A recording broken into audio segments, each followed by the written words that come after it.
La Data Agua y Sol. Ya estamos acá en el estudio con Marcelo. Bienvenido, Marce, ¿cómo estás? Buen día.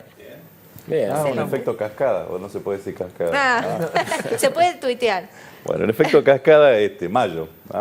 Mayo viene con muchas complicaciones desde el punto de vista de la producción, tomando en cuenta estas restricciones que puede haber en el gas industrial y particularmente con el tema del precio, ¿no? de exportación del gas. Sí. Ya hubo una nota que había firmado el ministro de Economía, Daniel Abad, remitiéndola a María Carmen Tetamanti, que es la secretaria de Energía de la Nación, respecto de una federalización en la provisión del gas industrial. Esto porque hubo una queja formal de la Unión Industrial de Tucumán, también del Centro Azucarero Argentino, y esta semana, por lo menos de lo que va en esta semana, el gobierno ya tuvo dos reuniones. Primero con representantes de la Asociación de Citricultores del ANNOA, en la cual se analizó precisamente este juego de sábana corta o frazada corta, sí.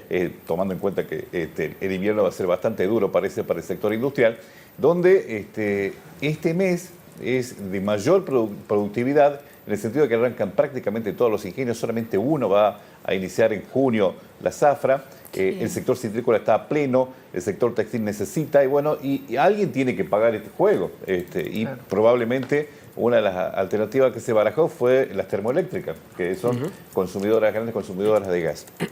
Todavía es un juego que están en este momento tratando de dilucidar qué es lo que pasa en este efecto cascada de la productividad que en cierta medida condiciona el desenvolvimiento productivo de la provincia. ¿Cómo se soluciona esto?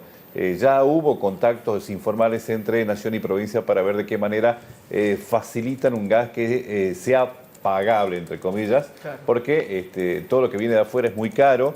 Y tomando en cuenta que Argentina es productora y que con estos cambios que ha hecho el gobierno en el sistema energético nacional, por lo menos esta temporada va a ser bastante complicada en la provisión de un gas competitivo para zonas alejadas del puerto como la región NOA. Por otro lado está el precio del bioetanol, subió 5 pesos y la verdad que no es rentable, tomando en cuenta que el biocombustible es uno de los insumos que puede ser alternativa después de este conflicto bélico que hay entre Irán, Estados Unidos e Israel, donde precisamente el foco de la atención está fijado en el petróleo como fósil, ¿no? El bioetanol es una posibilidad de acompañar precisamente la producción petrolera, y con la mezcla indudablemente puede ser un buen sustitutivo en esta situación bastante complicada. Hablaba de un efecto cascada también en el tema de los ingresos. No le ha ido tan mal a la provincia en el primer cuatrimestre del año respecto de las transferencias coparticipables. La recaudación viene mal, la recaudación nacional. Tenemos el tema del consumo, tenemos el tema de ahora ganancias, porque mayo es un mes excepcional respecto de las declaraciones juradas, las presentaciones, y generalmente para esta época los gobiernos provinciales suelen hacer un acullico, un fondo anticíclico en términos formales, para tratar de llegar por lo menos con holgura al pago del medio aguinaldo. Eso no está sucediendo. De alguna manera el fondo anticíclico se está reconstituyendo a partir de esta ayuda que el gobierno nacional le ha otorgado a 12 provincias, ¿no? Que hasta el momento no sabemos cuál es la cifra que ha llegado. Ya son 2 cuotas que le corresponden a Tucumán de estas transferencias a cuenta de la coparticipación. De una u otra manera, ya lo dijo el gobernador, lo dijo el ministro de Economía, las finanzas públicas de la provincia están de alguna manera equilibrada, y por lo tanto no hay que tomar en cuenta esa situación. Sí preocupa la situación social, ¿no?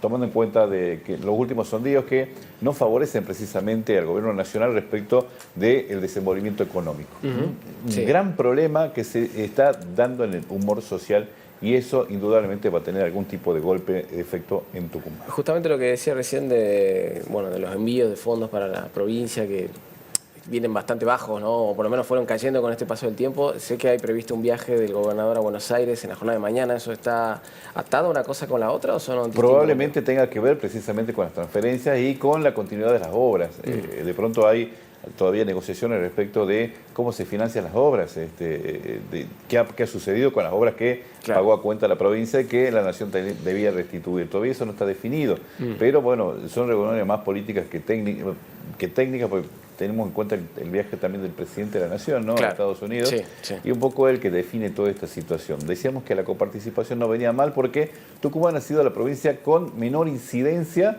en esta retracción de los fondos coparticipables. 0,6 sobre un promedio de casi menos 4%, es la provincia con menos incidencia en lo que se refiere a la transferencia de coparticipación. Es un buen dato, tomando en cuenta que hay 4 distritos que están arriba en esta comparación del primer cuatrimestre. Primero, Buenos Aires por peso natural.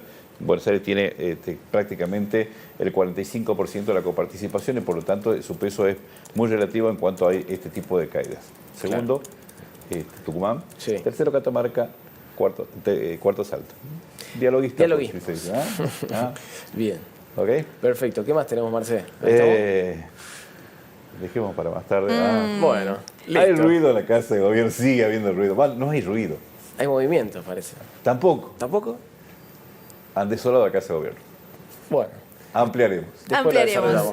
Muchísimas Muchísimas gracias, gracias. Marce, por tu visita.